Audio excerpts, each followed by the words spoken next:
Tapos nakapagtrabaho po ako sa bar, sa walking street. Nagtatrabaho ka sa walking Opo. street. Ang bigat po, masakit sa loob na makikita mo yung mga anak mo na nandyan lang nakatunganga, manghihingi sa'yo, wala kang maibigay, gusto na nilang kumain, hindi mo sila mapakain. Oh, Mama, bakit hindi pa tayo kumakain? Hindi pa tayo magsasaing, nagugutom na kami. Masakit po sa akin yun. Nakapagtrabaho po ako sa bar, sa walking street. Nagtatrabaho ka sa walking Opo. street. Sa dinami-rami ng pwedeng mapasukan, lalo na't bata ka pa. Bakit sa ganung trabaho ka napadpad? Hindi ka ba pinigil ng mga magulang mo? Or wala ka bang mga pinsan na nagtatrabaho sa ibang lugar para doon ka mahikayat? Bakit sa edad mong napakabata pa? Bakit doon? Sila mama po, sinabihan naman po ako, tsaka si papa. Sabi, bakit ganyan na wala na bang ibang paraan? Ang sagot ko po, kung papasok ako sa ordinaryong trabaho, hindi sasapat sa atin. Ito yung trabaho na alam kong mas malaki yung kita. Ito yung alam kong trabaho na malaki yung kikitain ko at alam kong dito ko kayo mabubuhay. Sa alam ko po, maruming pamamaraan. Hindi po siya malinis na pamamaraan. Pero sabi ko, no choice na po talaga. Bakit mo sinasabing no choice nung time na yun? Ano ba yung mga problema yung time na yun? Siyempre. Madami po eh. Si Papa po may sakit. Kailangan po niya ng gamot. Tapos si Mama wala pong trabaho. Yung kapatid ko po nag-aaral. Mga anak ko po halos mag-iyakan na. Halos wala na po akong may bigay sa Anong kanila. time na yun may anak ka na? Ilan na ang anak mo nung time na yun? 3 na po. 3 na. Apo. Okay. So, matanong ko lang, kasi magkano naman ang kinikita nyo halimbawa sa isang gabi? Hindi po pare-parehas. May araw po na wala kang kita. May araw din po na may kita ka. Ang binibigay lang po talaga sa amin ng araw-araw is 150 a day. Nasa inyo na po kung paano ka kikita ng malaki. So, sabi mo, no choice ka eh. Kaya pinasok mo yon dahil doon Malaking yung alam mong paraan na mabubuhay mo yung pamilya mo. Eh kung 150 lang kinikita mo, so anong paraan na ginagawa mo para makapag-uwi ka ng pera? Kasi sabi mo, kailangan mo ng pera pambuhay ng pamilya mo. nagpapalabas po ako sa guest. Oh. Tapos po nagpapa-table po. Tapos minsan naman po, mayroon pong magpapahagis ng pera. Yun po, kahit nasasaktan na po ako, Paano yung magpapahagis? magpapapalit po sila ng pera, tapos ihahagis po nila sa stage. Habang nagsasayaw po kami, maghahagis po sila ng pera sa stage. Oh, and then? Tapos pupulutin po namin yan. Minsan po, may time na masasaktan ka na, magkakapasa ka na po sa ano, pero okay lang po. Bakit? Bakit nagpapasa pupulot? Paano? Opo, kasi po tulakan na po yun eh. Mag-aagawan kayo dun Opo. sa ihagis? Opo. Okay.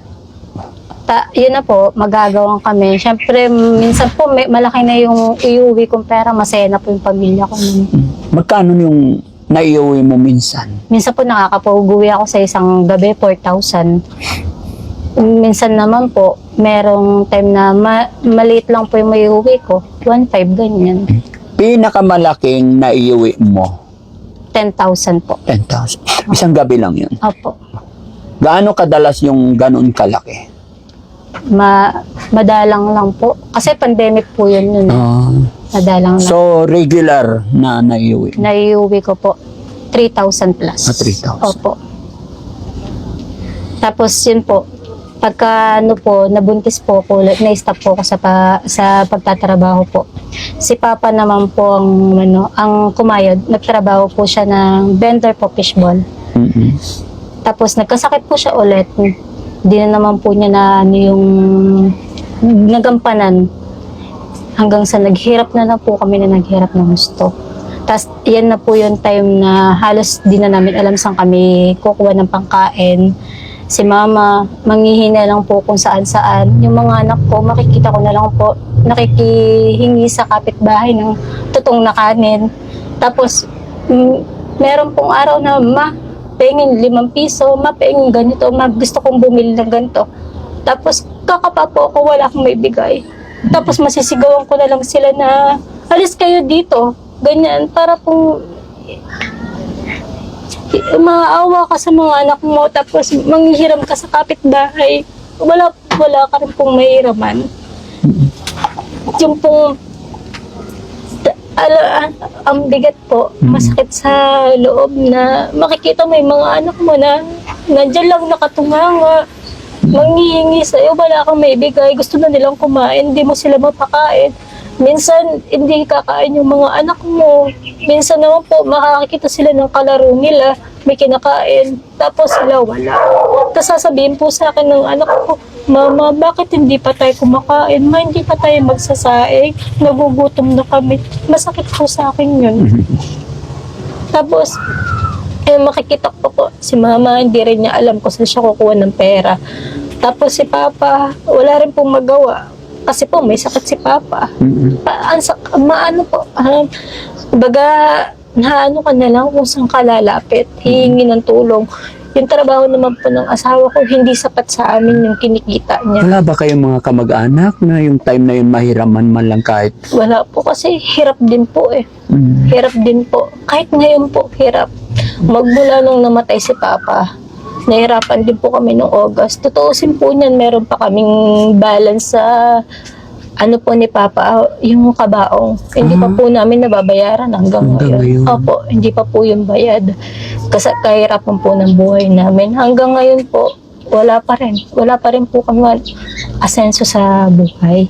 Si Mama, nag-try po siya ulit magtinda. Pero pabagsak din po kasi nagkasunod-sunod po yung mga kapatid kong magkasakit.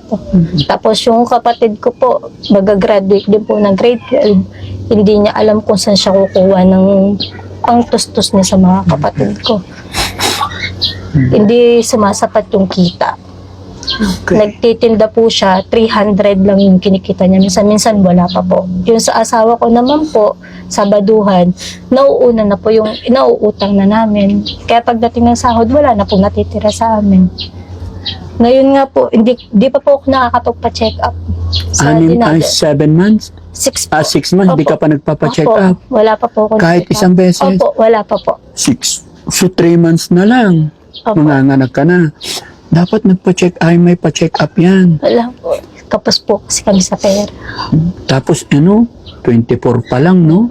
Tapos panlima yan. Hindi pa, pwede na bang ipalaygit yan? Kasi bata pa, tingin ko hindi pa no?